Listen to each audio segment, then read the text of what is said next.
पहला सेंटेंस हमारे साथ है दैट इज चीखना चलाना बंद करो। चीखना चलाना बंद करो। चीखना चलाना बंद करो को इंग्लिश में हम कहते हैं स्टॉप नेगिंग। नेगिंग का मतलब है चीखना चलाना।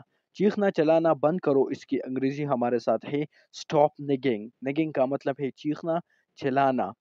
बंद करना को इंग्लिश में स्टॉप कहते हैं, या रोकना भी हम इसको स्टॉप कहेंगे।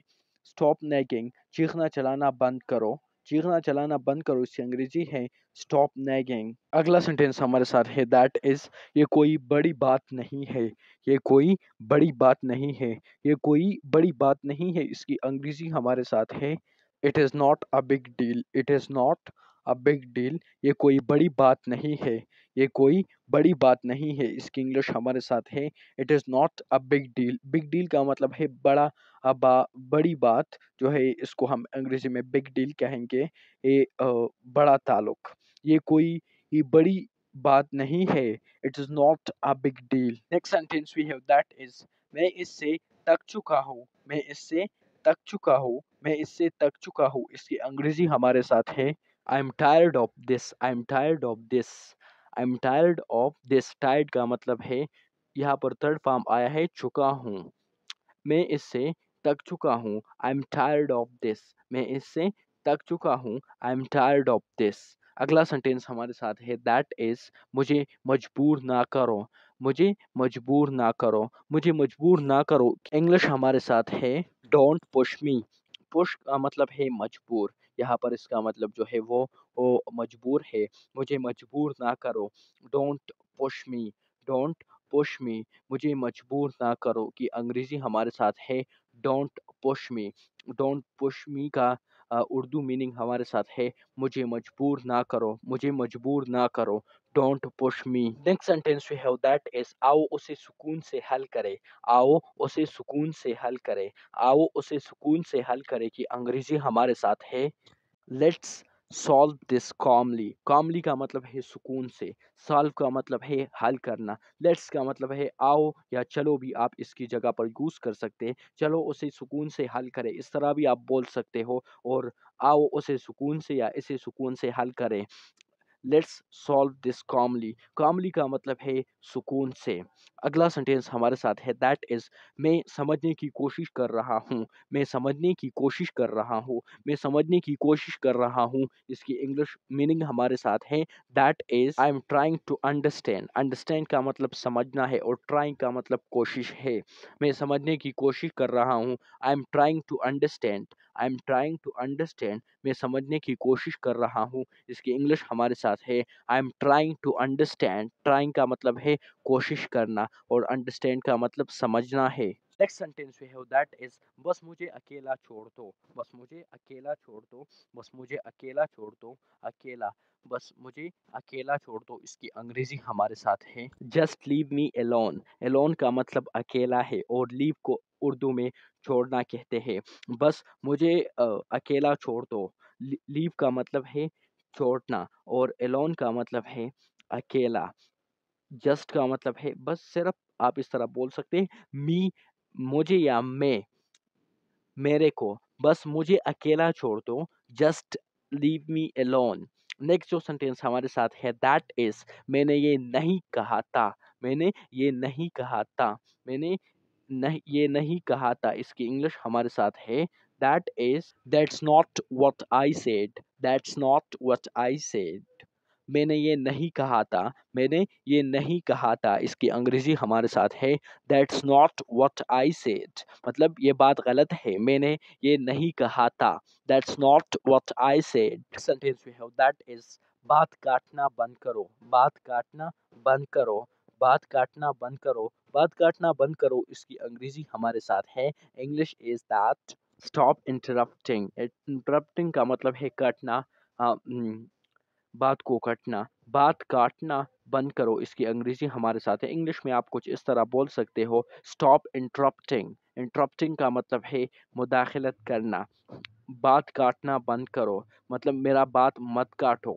स्टॉप इंटरप्टिंग या डोंट इंटरप्ट माई वर्ड्स। आप इस तरह भी बोल सकते हैं, बात काटना बंद करो, stop interrupting, stop interrupting. Next जो सेंटेंस हमारे साथ है दैट इज, मुझे मुकम्मल करने दो, मुझे मुकम्मल करने दो, मुझे मुकम्मल करने दो की अंग्रेजी हमारे साथ है that is let me finish. Let me finish का मतलब है मुझे मुकम्मल करने दो, लेट मी कंप्लीट। आप इस तरह भी बोल सकते हैं, लेकिन फिनिश यहाँ पर सूट करता है। मुझे मुकम्मल करने दो, मुझे मुकम्मल करने दो की अंग्रेजी हमारे साथ है let me finish, let me finish, मुझे मुकम्मल करने दो, लेट मी फिनिश। अगला सेंटेंस हमारे साथ है दैट इज, तुम हमेशा ऐसा करते हो, तुम हमेशा ऐसा करते हो, तुम हमेशा ऐसा करते हो। इसकी अंग्रेजी हमारे साथ है English is that you always do this, you always do this, you always do this का मतलब है तुम हमेशा ऐसा करते हो, मतलब तुम ऐसा ही करते हो हमेशा के लिए। यू ऑलवेज डू दिस का मतलब है ये करना, ऐसा करना। ऑलवेज का मतलब है हमेशा। यू तुम हमेशा ऐसा करते हो। You always do this, you always do this.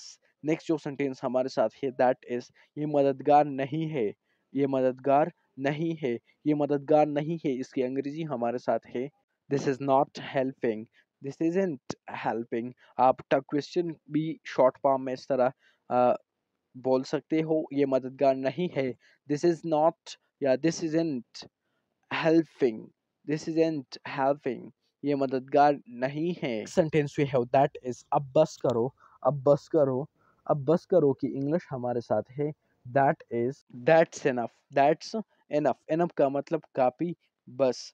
अब बस करो इसकी इंग्लिश हमारे साथ है दैट्स इनफ, दैट्स इनफ।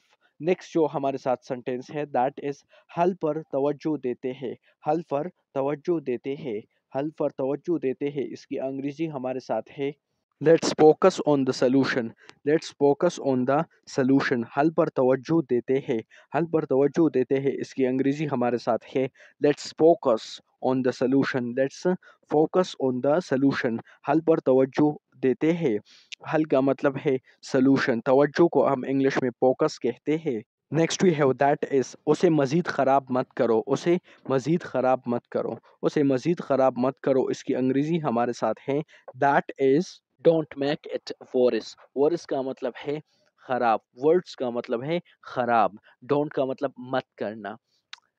उसे मज़ीद ख़राब मत करो, उसे मज़ीद ख़राब मत करो। Don't make it verse, don't make it verse, उसे मज़ीद ख़राब मत करो की अंग्रेज़ी हमारे साथ है डोंट मेक इट वर्स।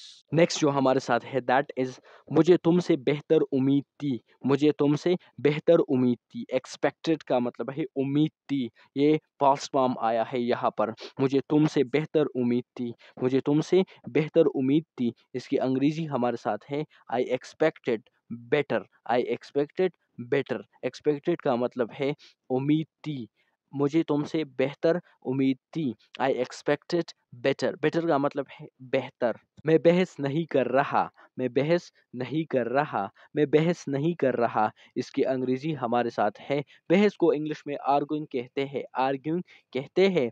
और मैं बहस नहीं कर रहा, इसकी अंग्रेजी जो है वो हमारे साथ है आई एम नॉट आर्गिंग। ये सेंटेंस जो है ये प्रेजेंट कॉन्टिन्यूअस फॉर्म में आया हुआ है, मैं बहस नहीं कर रहा। इसकी इंग्लिश हमारे साथ है I am not arguing, I am not arguing. अगला जो सेंटेंस हमारे साथ है the last one that is, बोलने से पहले सोचो, बोलने से पहले सोचो। इसका मतलब है कि जो आप बोलते हो उससे पहले सोच चुकाओ। बोलने से पहले सोचो, बोलने से पहले सोचो। इसकी इंग्लिश हमारे साथ है दैट इज बोलने से पहले सोचो, think before you speak, think before you speak. मतलब बोलने से पहले सोचा करो। जब आप जो भी का बात बोलते हो तो आपने उससे पहले सोचना पड़ेगा। तो ये भी आपके लिए बेस्ट होगा, थिंक बिफोर यू स्पीक।